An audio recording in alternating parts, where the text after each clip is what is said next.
tell me if you have any important question. You can just write in the chat. So I'm just going to start the session. And once the session is finished, we can just communicate each other. If it is really important to communicate, you please let me know. Okay. So guys, today we are just going to start with another topic of AWS.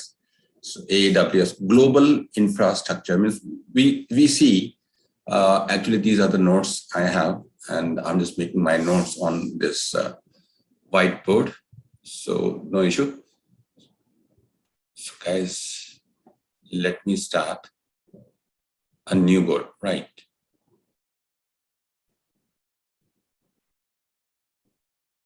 Okay, good. So guys, here we are just going to start AWS Global Infrastructure. What is AWS Global Infrastructure, and how you can explain about the global infrastructure. So this is the most important part of AWS. That's why the AWS is number one, because of its global infrastructure, right? So let me start one simple diagram so that you can understand what is global infrastructure is.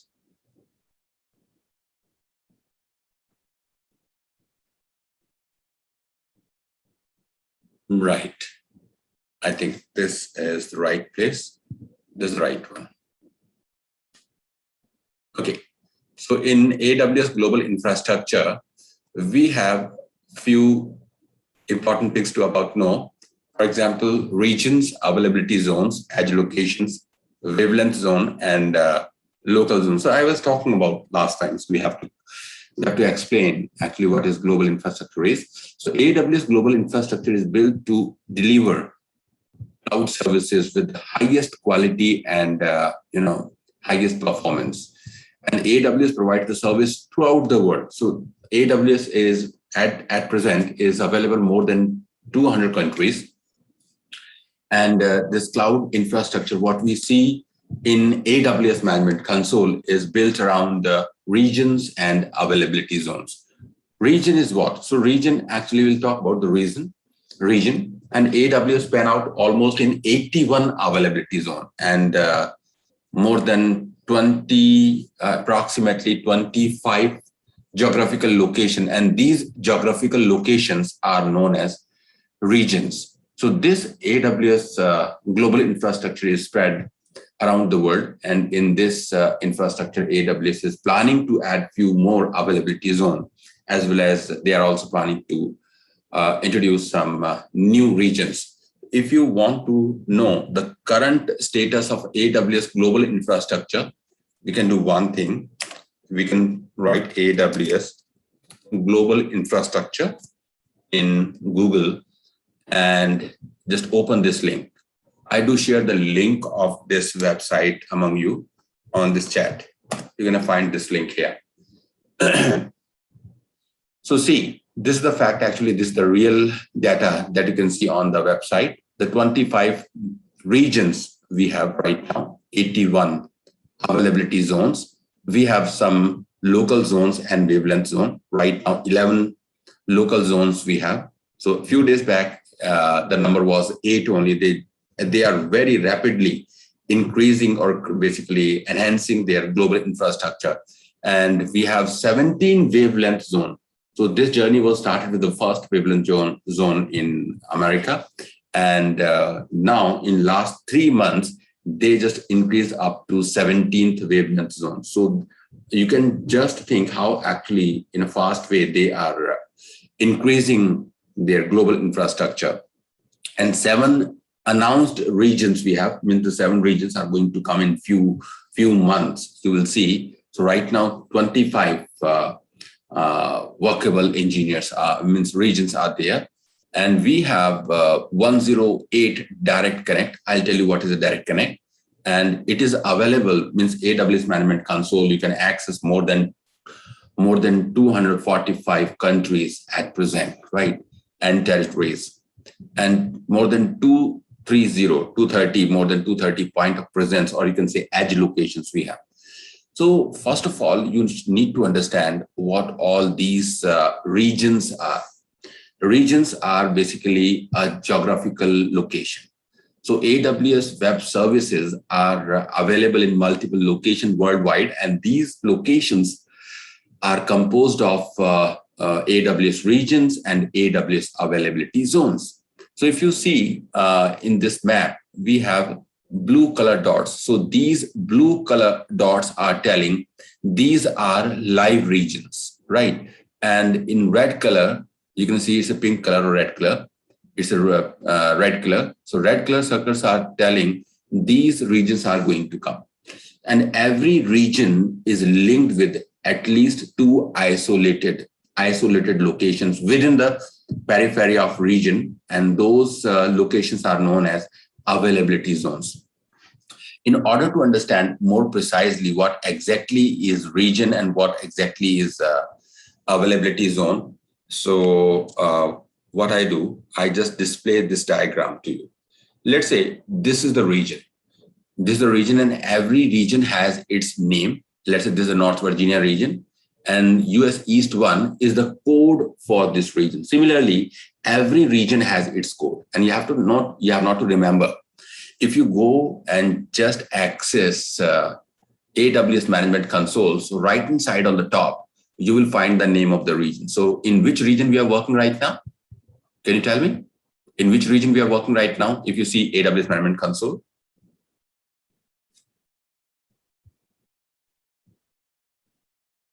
You can type and tell me in which region we are working. You can read actually right hand side on top of the screen. Hello. North Virginia, right. North Virginia, Ganesh, Krishna, very fine. So guys, right now in North Virginia, and if you want to change the region, you just click on this region triangle button, and you can say the list of 25 regions here. And every region has its own code. So before you just create an infrastructure in AWS, so you have to decide in which region you should work. So generally people are selecting the nearest region to their business, right? So let's say if you are in India, you will prefer to work in Mumbai. And if you were in Middle East, you might have selected some like Dubai or any other which is available. And if you were in, let's say America, so we have number of regions in America, like North Virginia, Ohio, California, Oregon. So this way in every continent, we have multiple regions. So according to your convenience, you can select your nearest location and you can start working on that to reduce the latency. And every region will have multiple availability zones. So if you see this diagram, according to this diagram, we have a region, and this region, let's say we have 3 availability zones. So this green color boxes is telling this is your availability zone. And there is no fix how many availability zones you should have, but at least 2 availability zones are there in every region. And every region is linked with at least 2 isolated locations. And this isolated location is termed as availability zone. If somebody is asking what is an availability zone, so I'm just giving a very precise definition. Like a group of data center in a certain geographic region is known as availability zone, or you can say availability zones are group of data centers. And using AWS Cloud, you can create your instances in these data centers.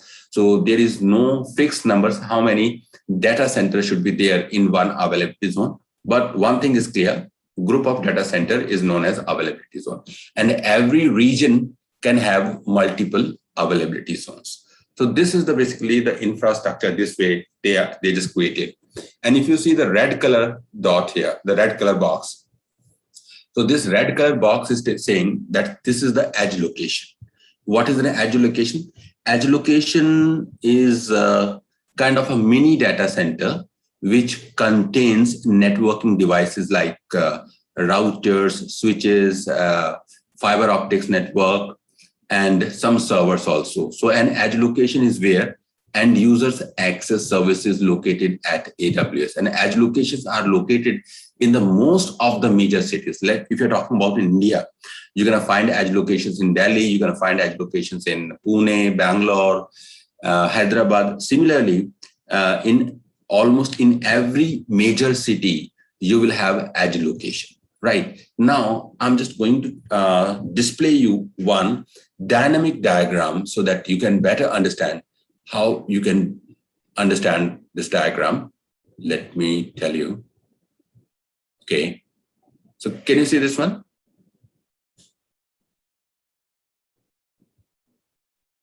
Yeah, so you see, this is a globe, right? And like this is your India's position here. In this, we have one yellow color you can see in the center, is Mumbai. This is a region, and around this region, we have 3 availability zones. And these 3 availability zones are basically the group of data centers. And these purple color dots are edge locations. So you can have large number of edge locations, and these edge locations are being used to provide connectivity between regions, between availability zones, as well as between continents, right? So, and edge locations, as you see, we have the large number of edge locations. So edge location, not only you are using to connect one region to another region or one continent to another region, it is like in a front end for the service we access, which are located in AWS Cloud. So this concept can be taken in another way. For example, edge location can be assumed to be a collection of physical server and network devices within the data center to allow to content for the content distribution to reduce the latency. So if you want to reduce latency, you will use edge location. And you can see one edge location is connected with another edge location through multiple links. And it is providing a redundant link. Means if one link fails, you have another link to reach your destination. So this way, this global infrastructure is very complex, and the connectivity is really fine so that you don't ever experience any kind of unavailability. So by default, it is highly available. And right inside of the screen, if you see, I'm just trying to explain you this region, right? So on the top, this is the orange color is region. Within this region, we have 3 availability zones. So these 3 availability zone belongs to this particular region. And every availability zone is containing some multiple data centers. And these data centers are connected through these purple color edge location. And sometimes we call it as POPs. POPs means point of presence. Point of presence. So guys, if you see this diagram, let me tell you. So in this, we have the 2 regions, and these 2 regions are connected through edge location. Red color, this is edge location. And we have number of availability zones. Every availability zone is a group of data center, and all these data centers are connected through edge locations. So these are providing the connectivity, multiple connectivity. So if one connection is failed, so your traffic can reach to destination or from one end to another end using some alternate connections. Good. So I think this is clear. 3 things: edge locations, data center, availability zone, and the region we have. Okay. One more thing I need to just introduce about another kind of zones we have. So AWS, they just announced a few new type of zones. One is a local zone and another is a wavelength zone. Basically, local zone, they created the local zone very near to IT hub or industrial area. Let's say in India, right now we do not have any local zone in India. But if you plan to just, means AWS plans to launch any new local zone, so they will plan to launch either in Bangalore or in Pune, because you find the large number of IT services industry over there. So a lot of companies are there. So they want to use local zone near to their headquarters. so that if they create AWS infrastructure using this cloud computing environment, they should experience least latency. So to provide the least latency and better services, so AWS is now creating, they just started creating local zones near to industrial areas throughout the world. So such kind of zones are known as local zones. And another kind of a zones are a wavelength zone. Wavelength zone is really very good zones now, and these are supporting to different kind of technology. So wavelength zone extends basically AWS Cloud to the global network of 5G edge locations to enable developers, or you can say in a simple form, wavelength zone is created for 5G technology.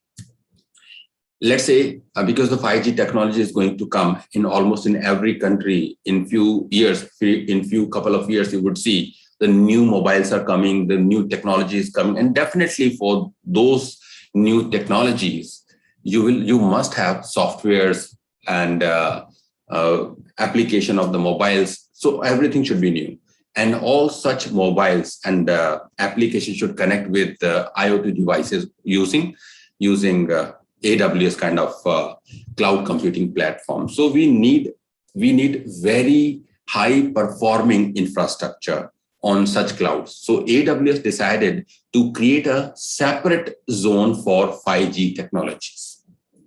If you're planning to host your application for your mobile application for next generation, let's say 5G, you can choose wavelength zone.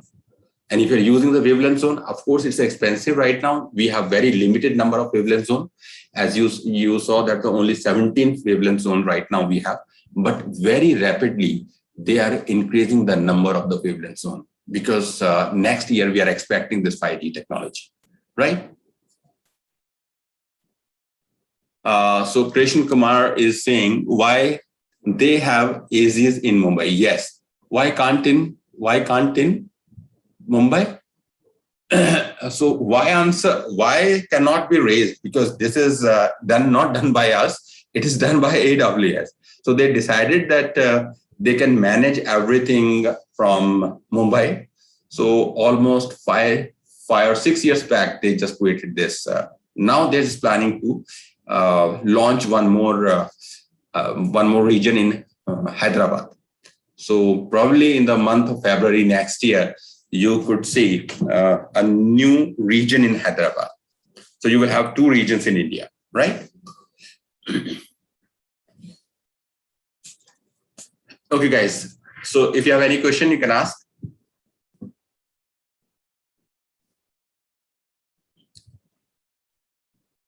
Right. Great. So region is clear. What is the region? Region is a geographical separate location.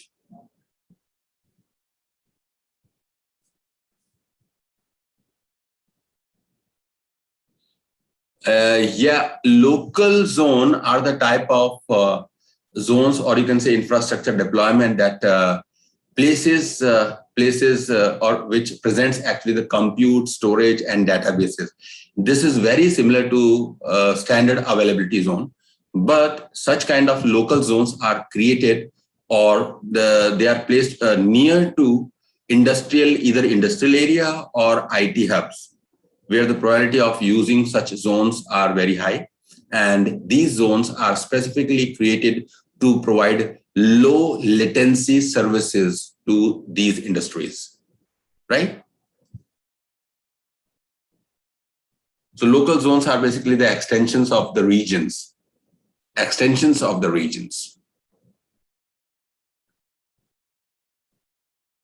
So if you choose a far region, even from remote location, let's say you are in India and you try to choose North Virginia, which is in the United States of America, and it's quite fast. Even though if you're talking about the latency, it doesn't give major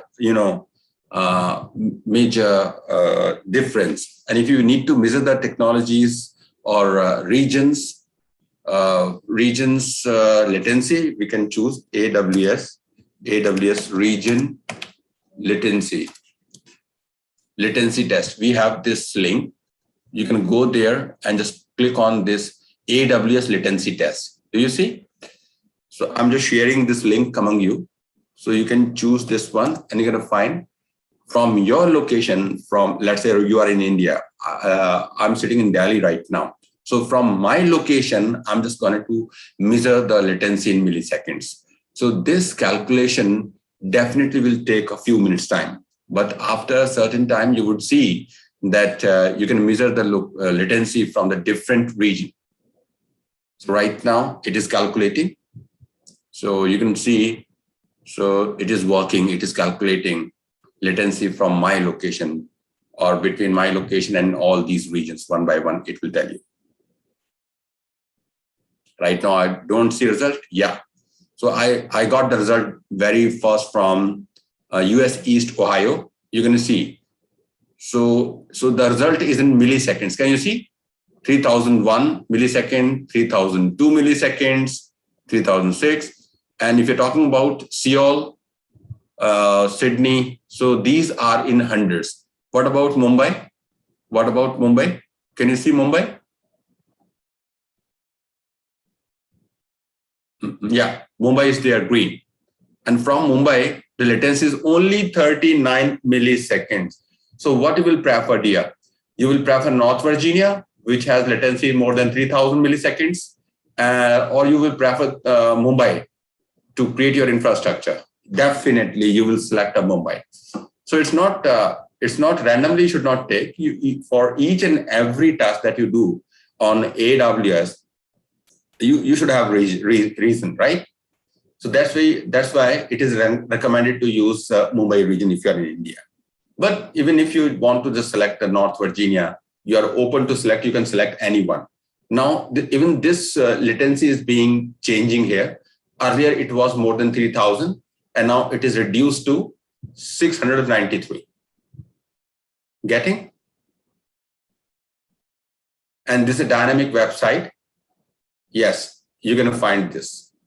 So this is a good way to measure the latency. And if you're comfortable with 39, you can start working on Mumbai region. That's why people are working on Mumbai if you are in India. By the way. Okay. So guys, this was about local. This was about AWS Global Infrastructure.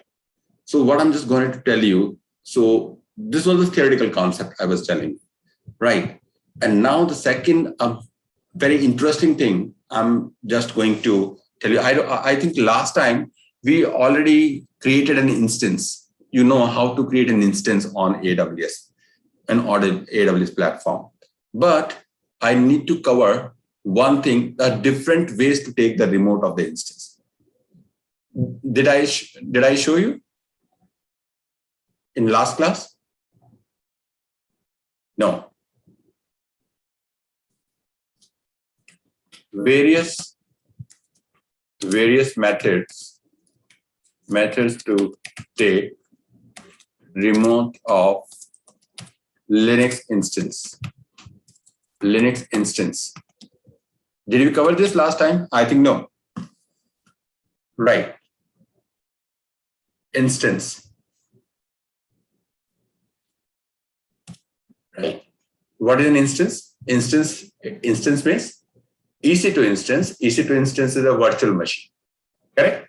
So we'll talk about virtualization too, but let me complete this. So this is a little dynamic thing because I want to take some theory and some sort of practical in my session, because all these are the introductory sessions.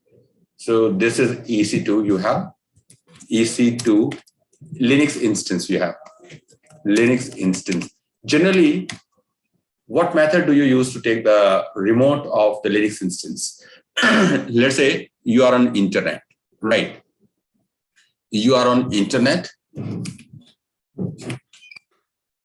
Yeah, this is the internet. And you are sitting here. You are the user. Right. You are the user, you are sitting here.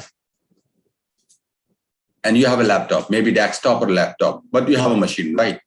And you are connected to this internet. And PuTTY is a really very old tool. We are not encouraging to use PuTTY these days. But if you want to use PuTTY, I'll tell you, right? And the machine is connected here. And indefinitely, everything that you created here, it is on AWS, right? Secondly, you can choose Cloud Shell. You're going to use Cloud Shell. The first of all, let's say you have a computer. So you are using shell. You are using SSH shell, right? You are using SSH from your computer. SSH from the computer. Secondly, you're going to use Cloud Shell, and Cloud Shell is a part of AWS Global, AWS Console. AWS Cloud Shell can be used to take the remote of this instance. You're going to take this Cloud Shell remote. Good. Okay, this is the second thing. And third, we have Windows machine. Let's say if you have a Windows machine, through the Windows machine, you can use PowerShell. From Windows PowerShell, you can take the remote of the Linux instance. Is it possible to take the remote of the Linux from the PowerShell? Guys? So from Windows PowerShell. So you can use a Windows PowerShell, you can use Cloud Shell, and you can use Linux SSH or the Linux shell. Against scripting. So these are the three methods, and a few methods are there, but those methods depend on the tools. So we have various tools, and those tools are known as terminal emulation tool. Terminal emulation tools. You can give name of these terminal tools. Terminal emulation tool. The first tool is PuTTY. The first tool is PuTTY, right? And another tool we have MobX term.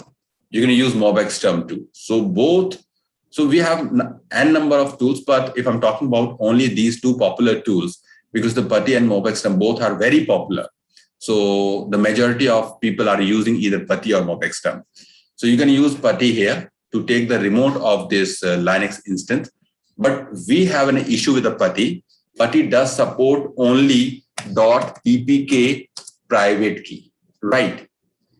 However, the MobX term does support .pem key, and even Cloud Shell also does support PEM, and even Windows also does support PEM key, and your Linux machine can also use PEM key to take the remote of the Linux instance. So this is the only tool, PuTTY, which uses PPK format private key. And that's why sometimes what you do, you try to actually convert first of all the PEM key into the PPK format, then you will use PuTTY.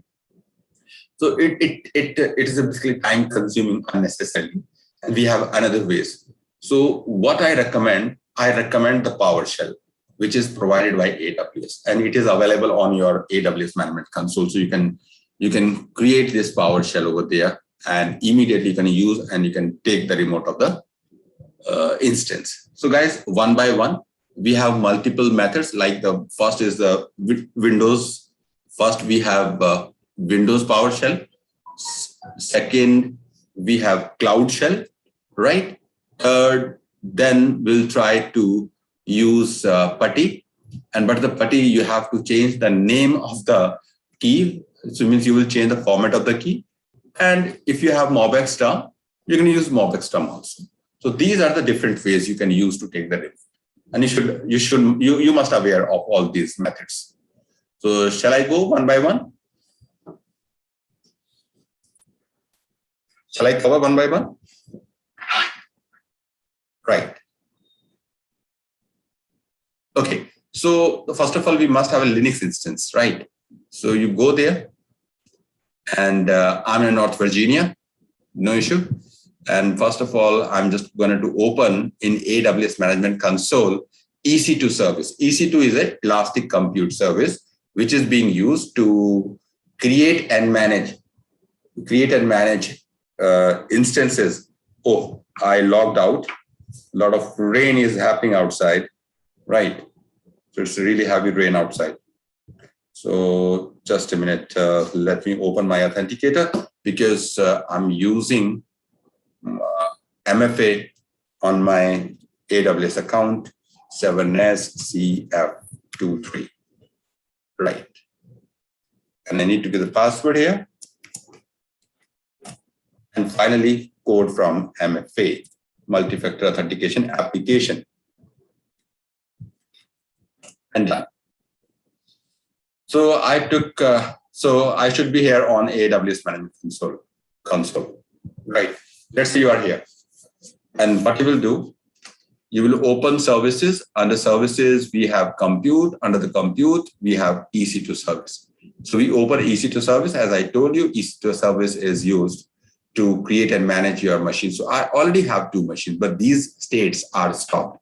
So I stopped these machines, right? I have 2 machines, but their states are stopped. Okay, so without touching these machines, because these are my these are project machines, so I'm not starting these machines. I'm going to create a new EC2 instance.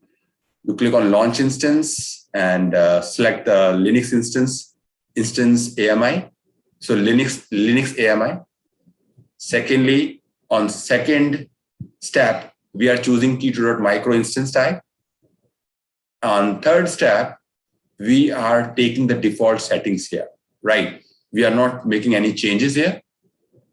This is related to the networking, and storage is about your EBS volume. It's okay, 8 GB. I'm okay with 8 GB. And on fifth step, you are going to write the name of the instance here. Let's say I'm just writing NK Linux instance, right? And finally, you click on security group. What is in security group, by the way? Security group is a firewall that you connect with your EC2 instance to filter incoming as well as outgoing traffic, right? So by default, because you are creating this Linux instance, and Linux does use port number 22 to take remote using SSH protocols. By default, this port number or this protocol is open from the internet. It is open for all IP addresses from the internet. But if you want to test this machine, whether the machine is running, if you want, you can enable even ICMP here. You go there and to the first column and just use all ICMP IPv4. This is the type, sorry, and protocol is ICMP, and it uses all logical range of the port from 0 to 65,535, right? Let it be as it is. You have not to make any changes. And under the source IP address, you will write IP address like 0.0.0/0. It means you can ping this machine from anywhere. Even you people can also ping this machine from your local computers. Yeah, that is not what we are doing right now. We are not creating a VPC. We are using default VPC. In default VPC, Internet Gateway is connected already, right? So review and launch. And finally, you just click on launch the machine. And when you click on the launch the machine, you have to create an instance key or private key. Either you can use your existing key. Sorry. Either you can use an existing key, or you can create a new key pair. Let me create a new key pair. I'm using RSA algorithm for the private key, and I'm writing NK. Today is 10th September key. And I can download this key in my computer, my local computer, and I place in a particular folder, let's say download, and you can see left down corner or left bottom corner, this key has been downloaded in my computer. And finally, I just launched the instance here. So if you click on launch instance, this machine has been launched. So first of all, I need to confirm the machine is working, machine is fine, machine is pingable from your end. So this is the public IP address. Do you see the public IP address? 52.23.241.244. So this is the public IP address. And side by side, you can see the private IP address too. So this machine has public as well as private IP address. Both IP addresses we have, right? And we enabled ICMP protocol through the firewall. It means you can ping this machine using public IP address from the internet. So what I'm doing, I'm just sharing this IP address among you people on chat. So will you just ping this machine and let me know? Are you able to ping this machine from your end?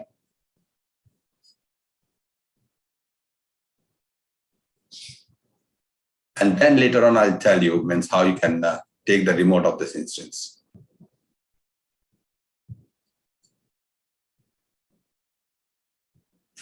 Yes. So I got few answers, Sahil and Rahul. Perfect. So only the two candidates are responding me. I think you all should have checked this, whether you are able to ping. Ganesh, good.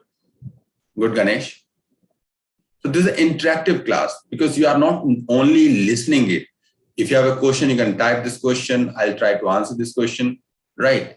So, but it should be pertaining to the topic. It should not be offline topic.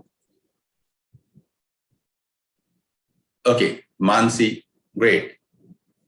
Santhya, good. So, number of people have just informed me that they are able to ping this machine using public IP address. Yes, Giridhar, good. So, if you see this diagram, one thing I did miss, you can also use a connect button that is in your AWS console screen.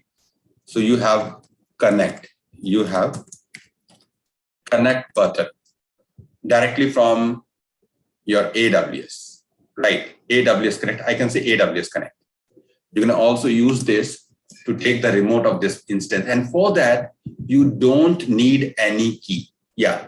For the first method, you need a key. For second method, you need a key. Third method, for all these methods, you need a key.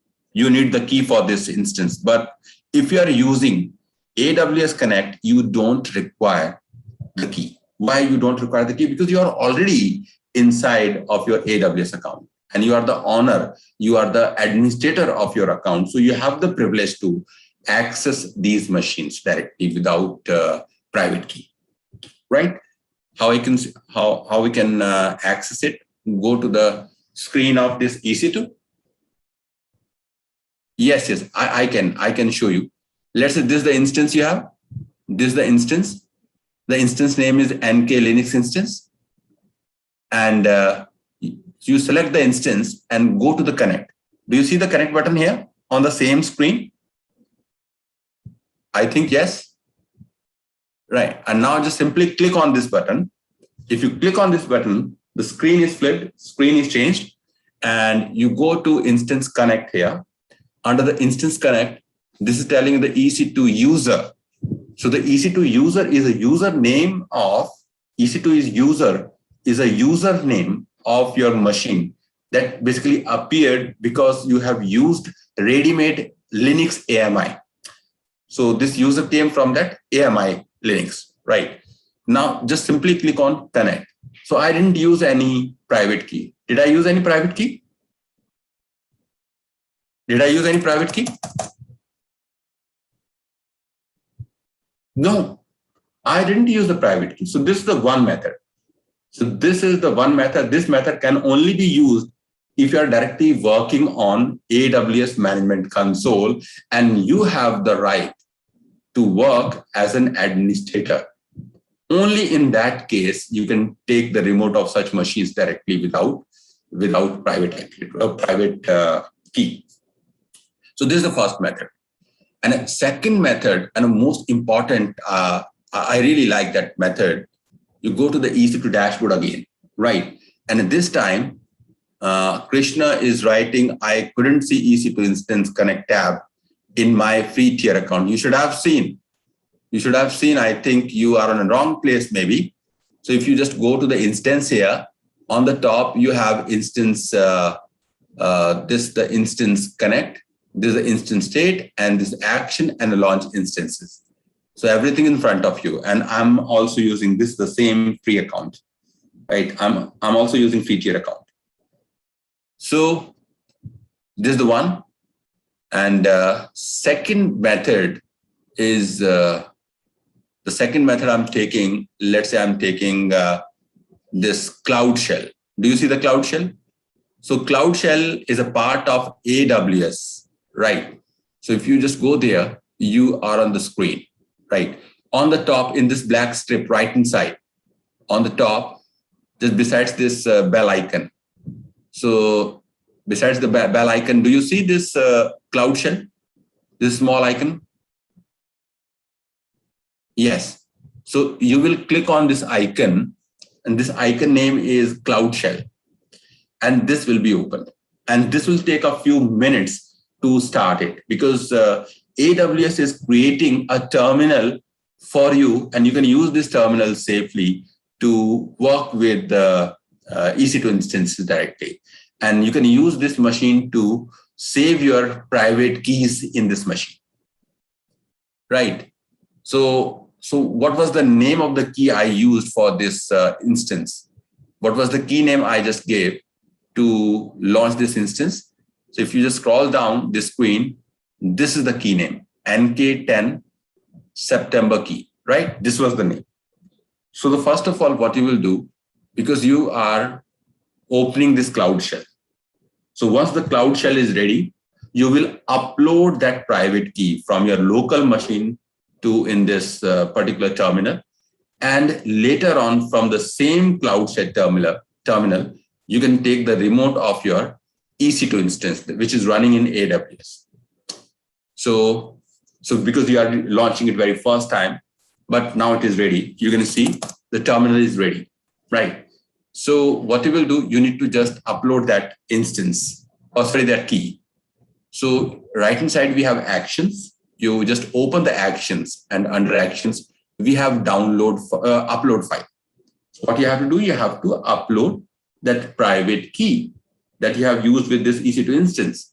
So you click on upload.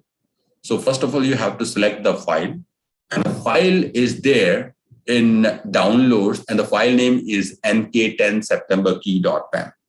And just click on open, and just finally you upload the key. And you're going to see right inside in blue color box, this has been uploaded. Great. So this file has been uploaded. And if you need to just confirm, you can write ls-l, ls space -l, right? So do you find nk10 sep key.pam? Did you find it here? Yes. So this key has been uploaded. This key has been uploaded in Cloud Shell. And now it's time to know about IP address of the instance. So the IP address of your instance is 52.23.241.244, right? So I just copy this IP address. And I'm coming back to Cloud Shell.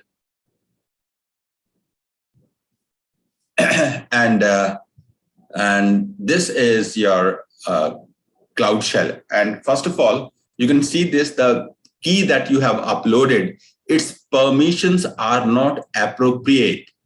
So permissions are basically given in for reading as well as for writing. But for the key, you should have given only the read permission. So we need to change the permission first of all, otherwise it won't work. So you can write here, let's say sudo and chmod, and you are providing the permission for 00 for this key. And the key name is nk10. Now, so the permission has been changed.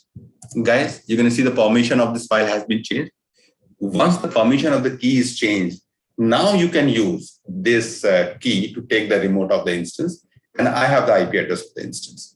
So the command is ssh-i. SSH is basically the command. You will use SSH protocol to take the remote of the Linux instance. It does support SSH. -i, you are inserting a key name, which is applicable for that EC2 instance. And the key name was nk10 sep key.pam. and username for that machine is EC2-user @ and this is the IP address 52.23.241.244. So this is the IP address, and you press enter here, and it is asking you to just accept and continue. So I'm just writing yes here, and if you would see, we have successfully taken the remote of this Linux machine, and its private IP address you can see, right? The private IP address ends with 142, and here you can see this is the same IP address, right? So the Cloud Shell can also be used to take the remote of the instances, especially I'm talking about the Linux instance. And if you're planning to just take the remote of the Windows instance, you should choose only RDP. Only RDP protocol work for Windows instances. You don't have multiple ways to take the remote. You should choose only RDP or RDP software, right? So this is the second method. And next we have, so this is clear. The Connect was clear. PEM means AWS Cloud Shell is clear. Now I'm just trying to use Windows PowerShell, right? So where you can find the Windows PowerShell, guys? The Windows PowerShell is there in Windows, correct or not? Yes. So you will write here, let's say PowerShell. I'm just writing power here, and the PowerShell option is available to open this application. And this is my PowerShell. I did open this screen, PowerShell. Wow, very simple. And where the key of the instance was stored. Do you have any idea where the key of the instance was stored in my local machine? It was in download, right? It was in download. So what I'm doing, I'm changing my directory to downloads, right? Now I'm in download, and I need to read the name of that. I need to read that key. That was NK. What was the key name? Sorry. It was NK10SEP, right? It was NK10 SEP, and press tab. The complete key name will come. So this is the key. So this way I did check the key is there in my this download directory. Right. Very good, Sahil. Perfect. Even if this is a good way to, means you are just concentrating and you are connected. Okay. This is the introduction I'm just giving, right? This is a very, very big platform. It's very interesting. The people really don't know the much things about this platform, and this platform is really dynamic. And every day, you are finding a new change in this platform. Now, you have to run the command. You can use SSH-I, and you can use this key name and space username of the machine, EC2-user, and IP address, of course. This is IP address, right? And just press enter and just say yes, you're accepting the fingerprints. So this way you're going to see, so you took the remote even through this PowerShell. So is it simple or difficult? It's really simple. It's really simple. The only thing is you should know how to work with AWS. Right. So this was the second method. So we did clear AWS Connect, AWS Cloud Shell, as well as this PowerShell. Right. Now, in the meantime, if you have some Linux machine, directly the same command that you have run on through the PowerShell, you will use through Linux machine. But I'm not taking this Linux machine here. Now, I'm going to use this putty here. But the putty, we have a challenge. I told you earlier, because right now my key is in a .pem format, but the putty does support only PPK format. So you have to convert that file into PPK format first. Then only you can use. So what particular software we should choose to convert that PAM format key into PPK format? Anyone?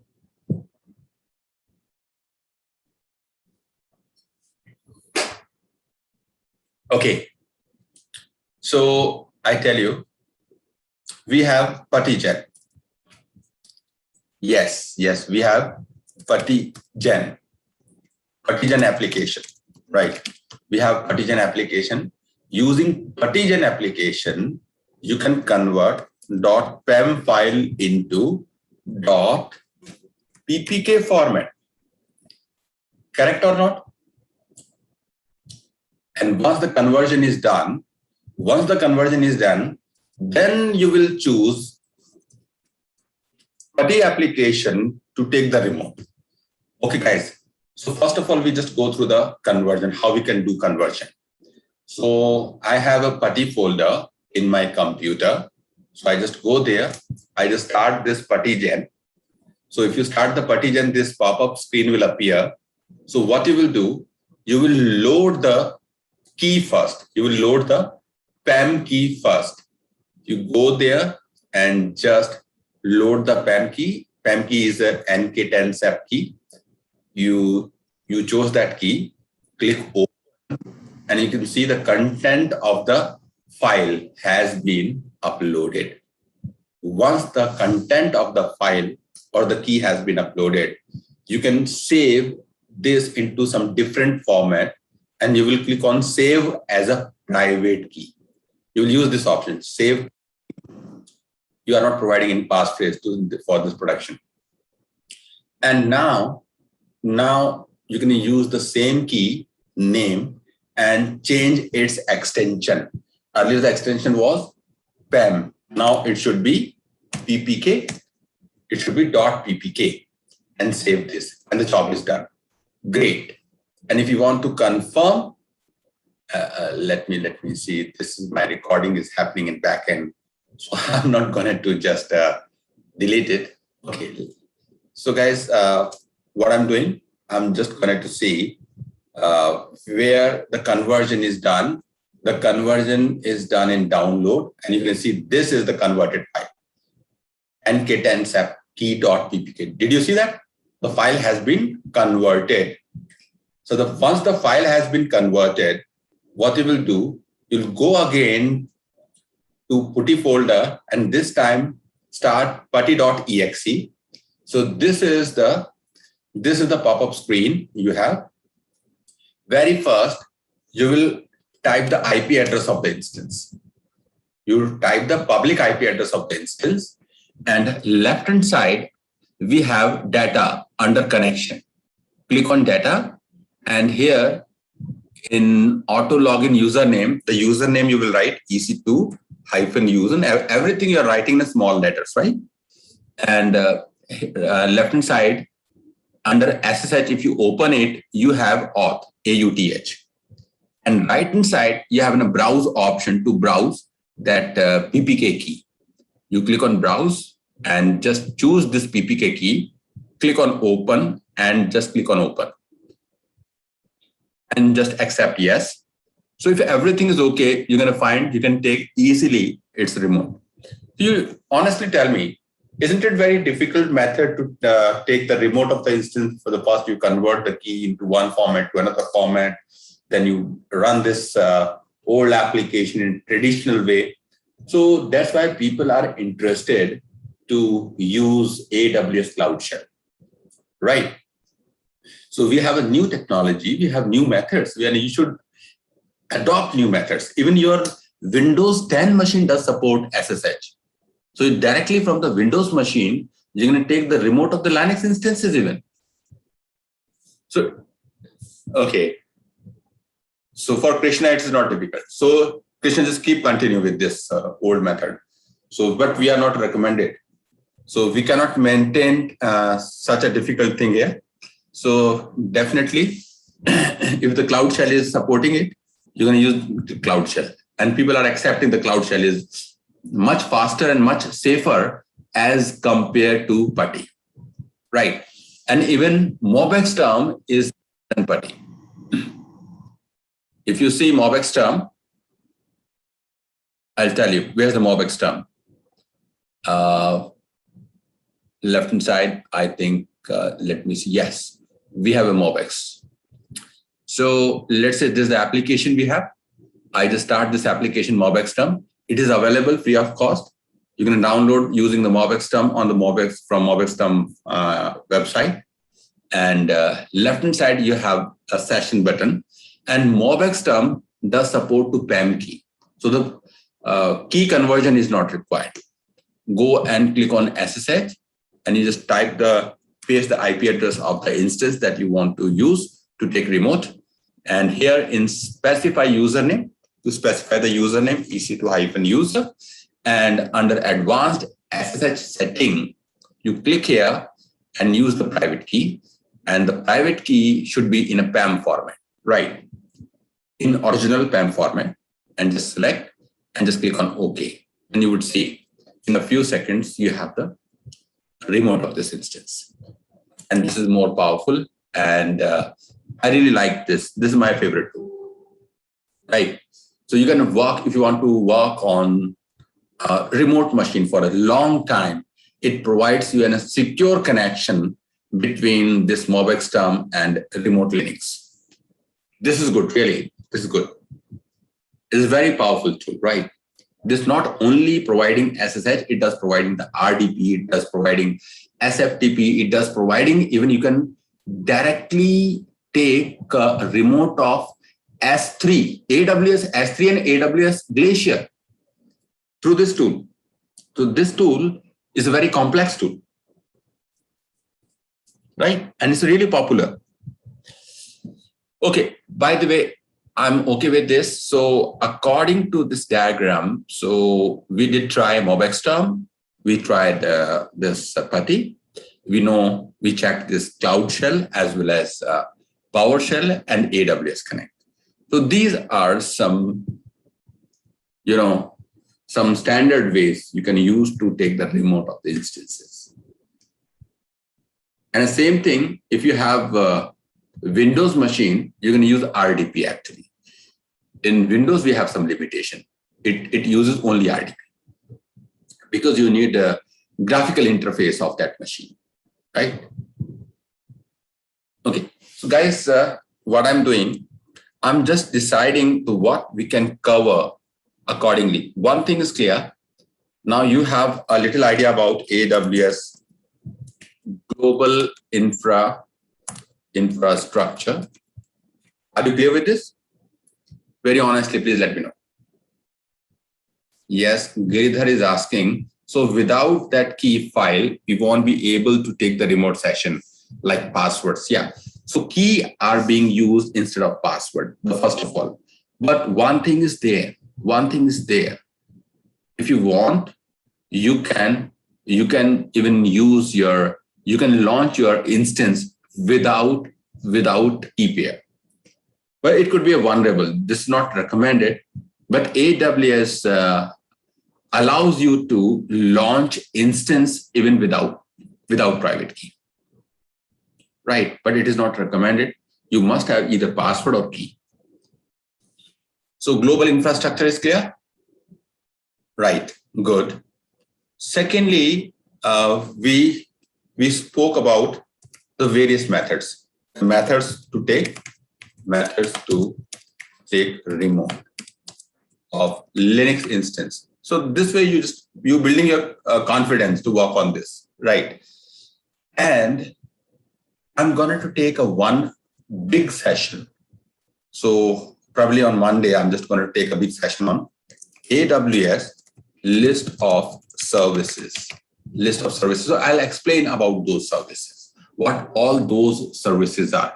But before that, what I think I should have told you about virtualization, right?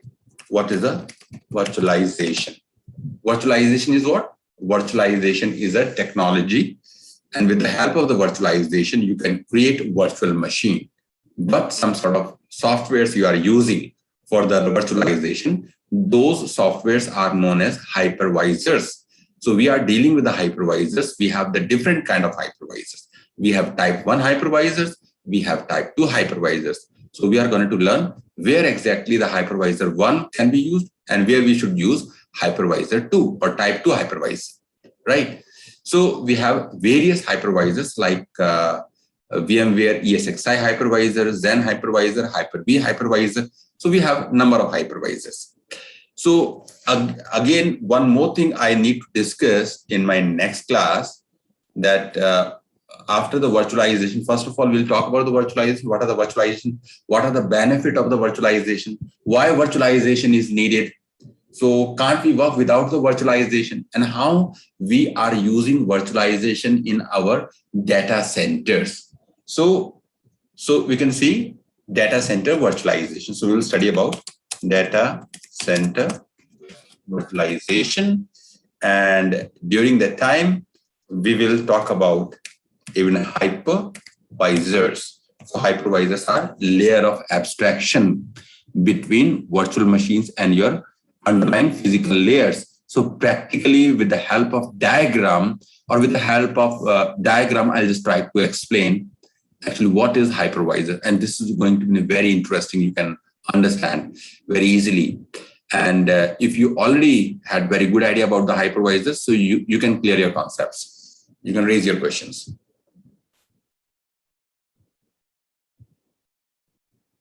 Yes. So, and once it is done, then we will cover the list of services one by one. So we have a long list of services, like we have compute services, we have database services, we have storage services, and we have networking services, and we have security services. So we will talk about all those different services. So you will have a very good introduction about AWS. So in even few couple of classes, you would understand how the things can be managed and how the things can be learned, like AWS.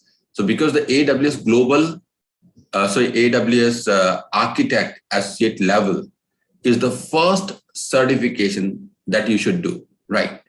So once it is clear, you can hit hard, because it contains almost every fundamental and every important service. So once you are clear with this, you can go for advanced level of certification, like professional level of certification and networking specialty level of certification, which is very difficult to achieve, but definitely I'm with you. Okay, guys. So I think this is all for the day. And in our next class, we are just going to start virtualization and hypervisor, and then we will start AWS services. Is it clear? Yes. I'll try to unmute you. I don't know, because I'll be able to unmute you or not. Kinjal, let me see. Kinjal.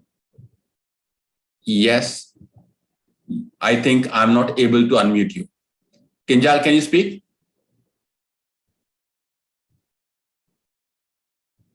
Kinjal, no. Sorry. Hello. Yeah, Kinjal. Yeah, you are unmuted. Yeah, please tell me. Sir, maybe today is last day of the demo class, so I have last chance to talk to you. Sir, मैंने Saumya ma'am से इसी बात भी की थी कि एक बार sir से मीटिंग करवा दो फिर. बताओ क्या पूछना है? Actually, सर मुझे AWS एग्जाम रजिस्टर करवानी है इस मंथ में, तो मतलब मुझे पता नहीं है कैसे रजिस्टर करनी है, कैसे पेमेंट. आपको AWS आता है क्या? हाँ सर, मैंने लास्ट बैच में ही थी आपके. अच्छा. तो आज may be last demo class है, तो I have last chance to talk to you. तो एक काम करते हैं ना, उसको कैसे रजिस्टर करते हैं, तो आप मुझसे मंडे डे टाइम में कभी पूछ लेना. You just ask networking team, they will connect me, right? Okay, तो मैं सौम्या मैम से बात कर लूंगी, तो वो कनेक्ट करवा देगी मुझे. करवा देंगे, ठीक है. हाँ, तो मैंने उसी बाद में मैंने बहुत टाइम बात किया, मतलब बैच खत्म हो गया तो उनकी रिस्पॉन्सिबिलिटी भी खत्म हो गया, ऐसा लगता है. नहीं, ऐसा नहीं है. आप थोड़ा नेगेटिव सोच गए. आपको मैंने बोला है, मैं बोल दूंगा उनसे, वो कनेक्ट कर देंगे आपको, ठीक है?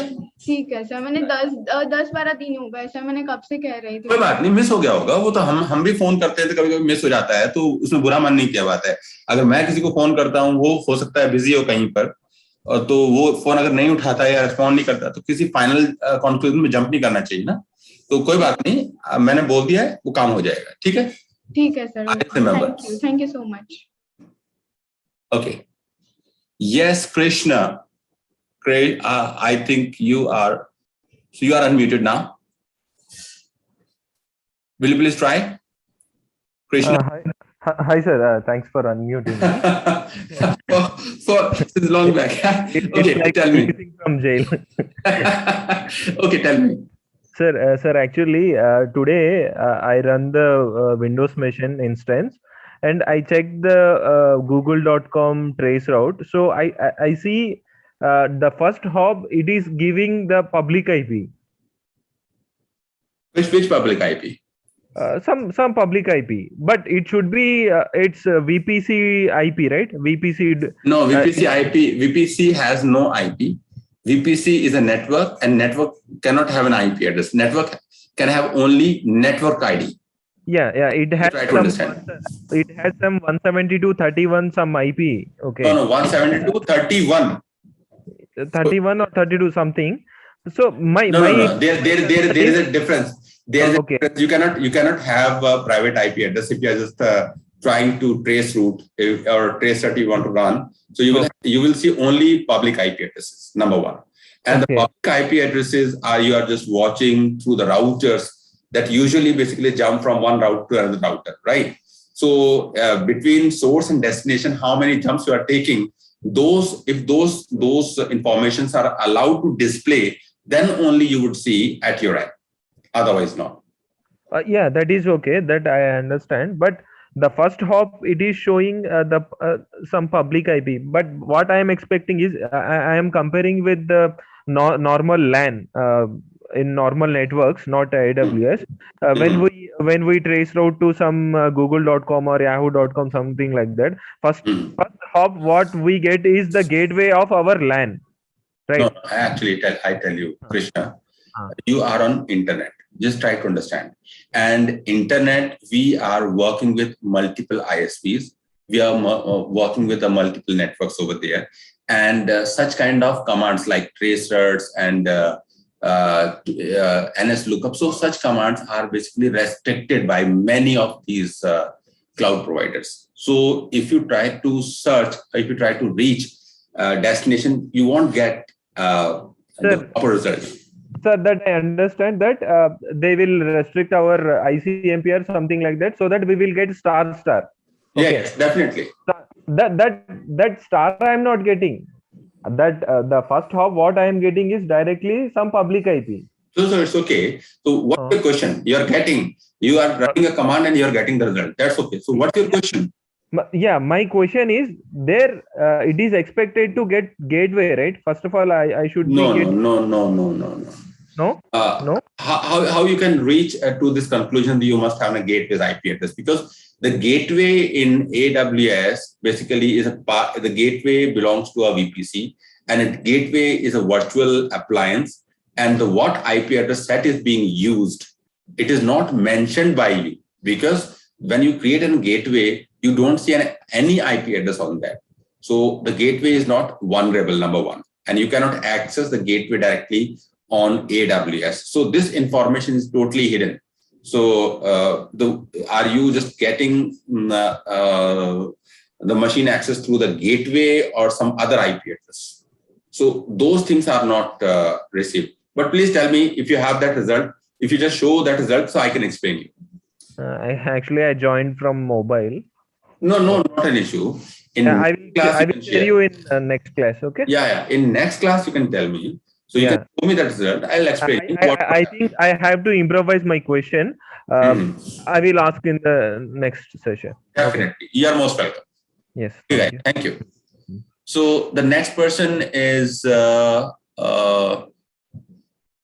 Janitha. Janitha, am I pronouncing your name correctly? You are unmuted. Hello. Am I pronouncing your name correctly? Yes, sir. That's right. Correct. Yeah. Okay. Yeah. Please tell me.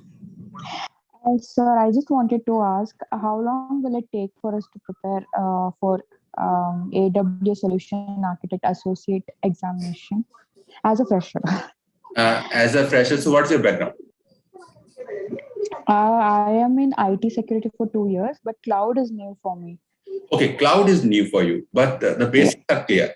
The basics means other background is clear, like the little bit about operating system and some sort of TCP/IP networking knowledge you have. Yeah, basics I have. I have also enrolled into CCNA and Linux class as well. Very nice, very nice. This is a very good decision you took, because you must have some idea about networking as well as system administration in Linux.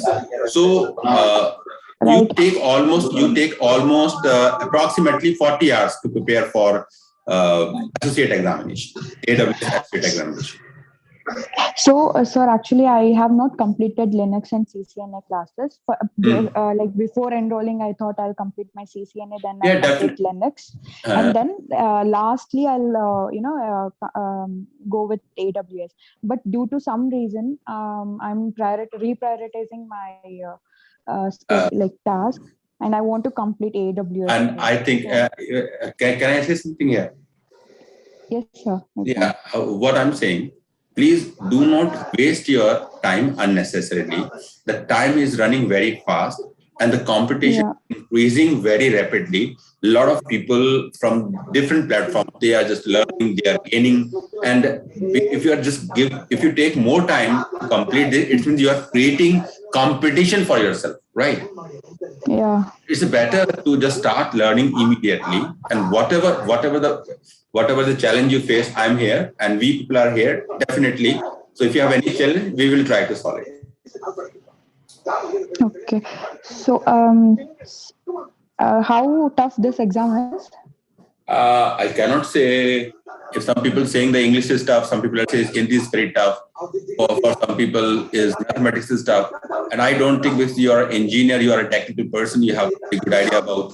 And I think you can easily complete your course within the stipulated time. And after that, if you want to give some time for examination preparation, because we have dumps and all, I think you should not be more than 10-15 days once you complete this course. Within 10-15 days and maximum 1 month. After completion of the course, you can appear for the exam. Okay, so is this class that I attend, is it enough, or should I have to refer some book? You have not referred any book. I'm here. No. I'll tell you, you have to refer only AWS documentation that AWS does allow you. Right. So please do not buy any book. Please do not buy any online tutorials, because this platform is very dynamic. So it is changing very rapidly. Right. Yeah. Okay, sir. Yeah, thank you. Thank you. So guys, we are, okay, Sang, just a minute.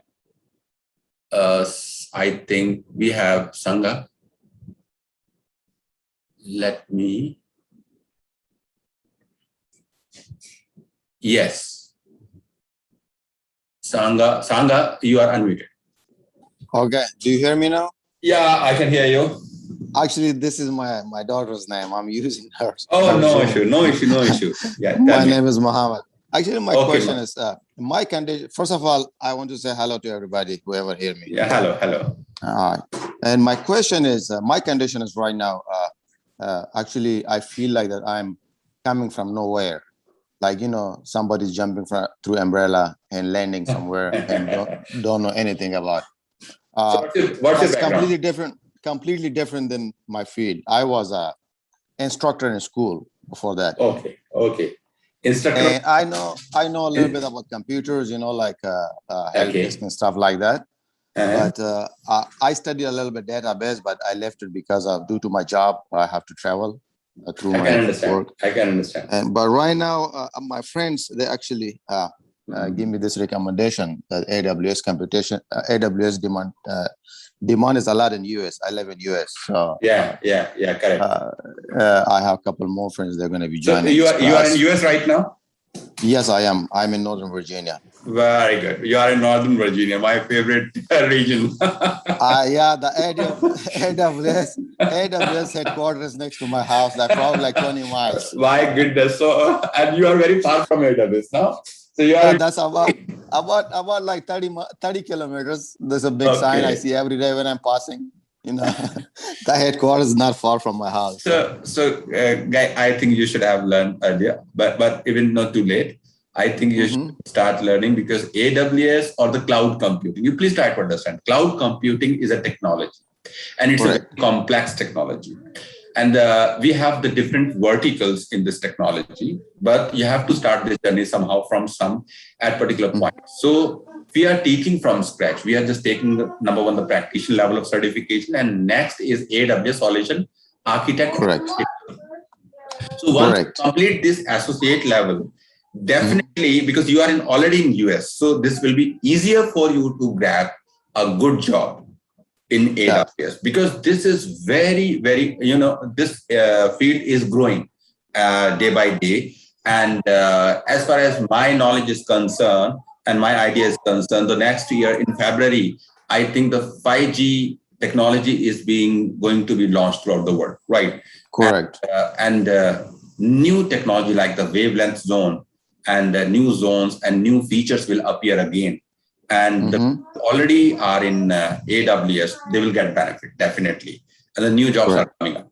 So I think without wasting time, if you just start learning on this, I'm here. And I have a very good experience in this. I think this is your first class or second class? This is my, actually, I took the day before yesterday. So what's your experience about the class? This is my second day. No, what's the experience about the class? Means, what did you learn in the last two days? Like first day when the class started, there was an emergency appeared. I had to leave. Yeah, believe me. And today. Now you are giving me. Now you are giving me excuses. You are not giving the statement, right? No, today I'm taking the class. In the meantime, I'm doing like babysitting as well, because my wife, she is class because she's no issue. Yeah, no issue. And another thing, but my question was, my main point is that. My main point is, like, I heard a little bit about Linux today, and you were talking about Linux. Yeah. And honestly, I have no idea about Linux, because no issue. You must have a very little idea about the Linux, how to take Linux remote and how you can create a Linux machine, because the two kind of people are there on cloud computing. Number one, who are creating the infrastructure, and another two who are working on the infrastructure. So these are two different people. So you are in first side. You are going to create infrastructure, and you will provide this infrastructure to the another team. So, and for that, I think the complete knowledge over Linux is not needed, right? Okay. Yeah. So no issue. If you have any question, you can just that's question. Actually, I was referred by one of my cousins. He actually he's in IT field. I think he took class with you guys before that, but he has a job right now. And he actually commended me for that, but I was completely out of circle. He brought me to this circle. He said, like, are you finding this class interesting?